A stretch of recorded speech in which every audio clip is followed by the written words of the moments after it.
રફતાર એટલે ન્યૂઝમાં આપનું સ્વાગત છે।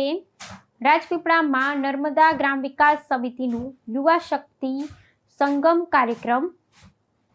મનસુખ વસાવાએ દારૂ જુગાર અને ચૈતર વસાવા મામલે આપ્યા મોટા નિવેદનો। નર્મદા ગ્રામ વિકાસ સમિતિ બનાવી એના નેજા હેઠળ યુવા જાગૃતિ માટે રાજપીપળા ખાતે યુવા શક્તિ સંગમનું બિન રાજકીય યુવા સંમેલન યોજાયું, જેમાં જિલ્લા ભાજપ પ્રમુખ નીલ રાવ અને મહામંત્રીની ટીમની ગેરહાજરી સૂચક બની અગાઉના બે કાર્યક્રમમાં લોકો ના આવે તે માટે ઘણા પ્રયત્ન કર્યા। કાર્યકર્તાઓને ડરાવવાના ધમકાવવાના પ્રયત્ન કર્યા। નર્મદા જિલ્લાના યુવાનો પાછળ રહી જાય છે એમ બધા ભેગા થઈએ ત્યારે કોઈને પાડી દેવાની વાત નથી કરતા। અમે નર્મદા જિલ્લાના લોકો આગળ કેવી રીતે આવે તેની વાતો કરીએ છીએ। ગરીબો માટેની યોજનાનો લાભ છે તે કાર્યકર્તાઓ પોતાના નામે ચલાવે, તે મનસુખ વસાવા નહીં ચલાવે। જિલ્લામાં દારૂ જુગારના અડ્ડા કોણ ચલાવે છે તે જ લોકો આ કાર્યક્રમ નથી આવતા। દારૂ જુગારના અડ્ડાવાળા સામે 30 વર્ષથી લડું છું। મારા પર હુમલા પણ થયા છે મનસુખ વસાવા। યુવાનોને મારી સલાહ છે કે ઇંગ્લિશ બોટલ સહિત ગુટકા પણ છોડવા પડશે। ઈ સિગારેટ પણ ઘણા લોકો પીવે છે, તેવા લોકોને ખુલ્લા પાડવા પડે। રમૂજીમાં મનસુખ વસાવાએ ડૉક્ટર દર્શનાબેન દેશમુખને કહ્યું કે બેન, ભણતા હતા તે સમયે તમે ગુટકા ખાધા છે કે કોઈ દિવસ ભાજપના બેનર પર કેમ મિટિંગ નથી કરતા? એવું કેટલાક લોકો હોય છે। આવું સંગઠન એટલે જ બનાવ્યું છે કે ખુલ્લું બોલી શકાય, પાર્ટીને કાર્યક્રમ હોય ત્યાં દારૂ જુગાર માટે ના બોલી શકાય। આ સંગઠિત બિન રાજકીય રીતનું છે। છોકરા તો બિયર પીએ છે, પણ હવે તો ગુજરાતમાં દીકરીઓ પણ બિયર પીએ છે, ઈ સિગારેટ પણ પીવે છે, પાર્ટીઓ કરે છે અને રોકવું પડે તો ચિંતાનો વિષય। કોલેજમાં જનારી દીકરીઓ જન્મદિવસની પાર્ટીમાં બિયર પીએ છે। આ બધી મુંબઈ, વડોદરા, સુરતથી હવે નર્મદામાં પણ પેસી શકે। મને પત્ર મળ્યો છે કે જેમાં દારૂ અડ્ડા ક્યાં ચાલે છે તે બાબત પણ છે। ચૈતર વસાવાને જેલ થઈ છે, તેમાં પાર્ટીને શું લેવા દેવા? પાર્ટીનો કોઈ ઈરાદો નથી કે કોઈને ખોટા કેસ કરવાનું કોર્ટે જજમેન્ટ આપ્યું છે। ભાજપ કે સરકારે ખોટી ફરિયાદ કરાવી હોય એવું કોઈ પ્રૂફ કરે તો હું જાહેર જીવન છોડી દઈશ, તેમ મનસુખ વસાવાએ કહ્યું। રિપોર્ટ દીપક જગતાપ, રાજપીપળા। દારૂ પીવડાવીને અમારે એવું નથી, યુવાનના પડની શક્તિને યોગ્ય દિશા આપવાની છે, દીકરીને દીકરાઓને યોગ્ય દિશા આપવાની છે। મોબાઈલનો ખોટો દુરુપયોગ ના કરે એવા કોણ કહે છે? મનસુખ વસાવા કહે છે કે બેન કહે છે? અરે તમારી બધાની ફરજ છે।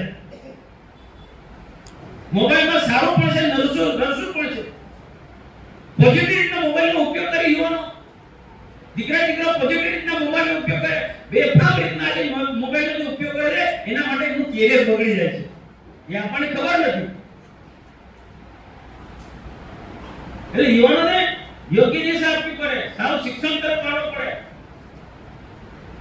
યુવાનોને તાકાત પડી છે, યોગ્ય દિશા તમે સ્ટાર બેન્ડ વગાડીને લોકોને યુવાનોને દારૂ પીવડાવીને અમારે એવું નથી, યુવાનના પડની શક્તિને યોગ્ય દિશા આપવાની છે,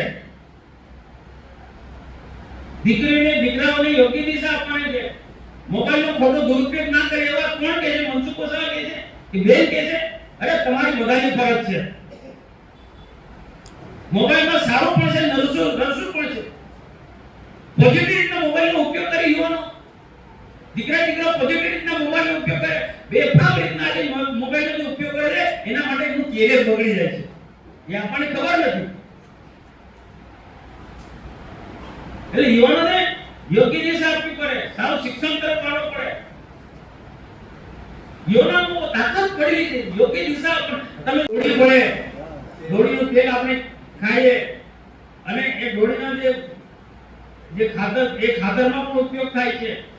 જે મોવડા તમે રાજસ્થાન, મધ્યપ્રદેશમાં મળો તે હારા પૈસા મળે।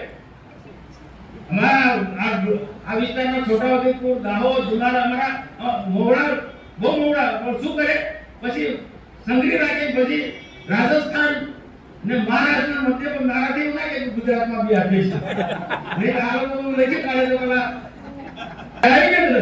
એટલે મોવડો પણ બહુ આશીર્વાદ રૂપ છે, સારું રૂપ છે, બરોબર ને મહારાજ?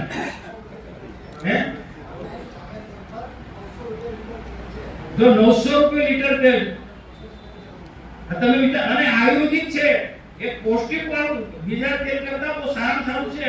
500 નથી કરવાનું, મેં કોઈ સંજોગોમાં ના કરાય। અને રાષ્ટ્રીય વિચારધારાના કાર્યકર્તા યુવાનો આપણે ઉભા કરવાના છે। એ સાથે બહેનોની ટીમ પણ, કદાચ મારી વાત કોઈને ના ગમે, જે વાત મારી પાસે આવે ને એ વાત બહુ નક્કર હોય, હું જે મને કહે ને એની પાસે બહુ એની સાથે પરામર્શ કરીને ચકાસું બરોબર, પછી લોકોને વાત કરું। છોકરા તો બીએ પીએ, તો દીકરીઓ પણ બીએ પીએ છે। એટલે વધારેની શરૂઆત થઈ. આ કોણ રોકશે ભાઈ? આ કોણ રોકશે? કોઈ બોલો તો ખરા. તમારે રોકવાનું છે તમારા ગામની અંદર. પરિવારમાં એમ કે છે કે મારી બેનપણી ફરવા માટે છે તો હું પણ જાઉં છું. બેન કે શું ખબર પડે કે ફરવા ગઈ? આ તો સાચી વાત છે ને. ઈ સિગરેટ પીએ જે મુંબઈ પછી સુરત પછી ભરૂચ વડોદરા અમદાવાદ એ ધીરે ધીરે આપણા વિસ્તારમાં પણ વેચી શકે છે. સુરતમાં આપણા મિત્રો બધા અમારા સંસદ સભ્યો બહુ કામે લાગી ગયા છે. કોલેજમાં જનારી છોકરીઓ શું તમે ઈ સિગરેટ ને બિયર ને બધી પાર્ટીઓ, જન્મદિવસની પાર્ટીમાં 400-500 બધી છોકરી ભેગી થાય.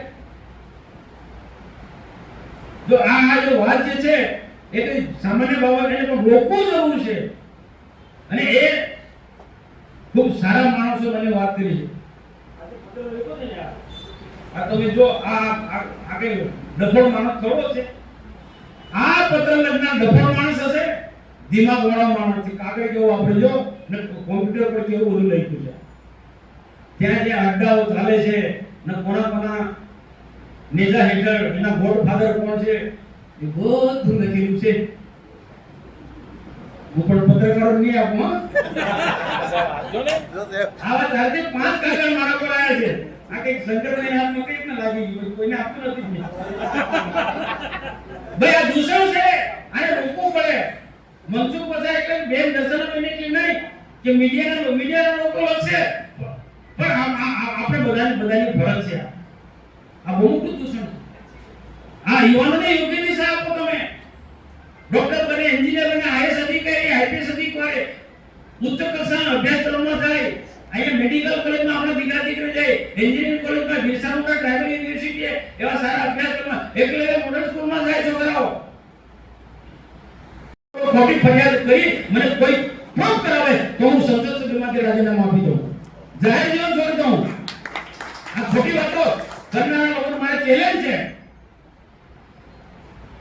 ભાજપે કે સરકારે કોઈ ખોટી ફરિયાદ કરાવી હોય ચૈતન્યના વિરુદ્ધમાં, હા અમે ચોક્કસ પેલું કહીએ છીએ ન્યાયનો પ્રશ્ન કે બેન 15 દિવસના છોકરાને લઈને જેલમાં જાય એ દુઃખ થાય, અમને નહીં થાય. પણ એ સરકારે તો કોર્ટનો વિષય છે. તમારે દલીલ કરવી હતી ને વિદ્વાન વકીલોએ. આ બેનની મુક્તિ આપો, નાના છોકરું છે એને. આ મહિલાને મુક્તિ આપો એવી વાત કરી ને વિદ્વાન વકીલ ગોપાલ ઇટાલિયા જેવો વિદ્વાન વકીલ, એને ખબર નહોતી, જજમેન્ટ આવ્યા પછી ખબર પડી. આ લોકોને ઠગવાવાળા લોકો છે. જુઠ્ઠું બોલવાનું, જોરથી બોલું ને સજ્જન લોકો આપણા જેવા બેસી રહે છે. તો આ બધા મિત્રોને અમે બહુ સમય લીધો છે. બહુ સમજી વિચારીને રાષ્ટ્ર નિર્માણનું કામ કરવું છે. યુવાન એટલે કોને નહીં આપે? દારૂ જુગારમાં, સટ્ટા બેટિંગમાં આ રમ્યા એ યુવાન કહેવાય? દેશોમાં સપડાયેલો યુવાન કહેવાય? અરે સારું શિક્ષણ પ્રાપ્ત કરો, ઉચ્ચ કક્ષાનું શિક્ષણ પ્રાપ્ત કરો અને ઊંચાઈ પર જવા માટેના મહેનત કરો. મારે આ મંજિલ પર પહોંચવું છે એ માટેની મહેનત કરો.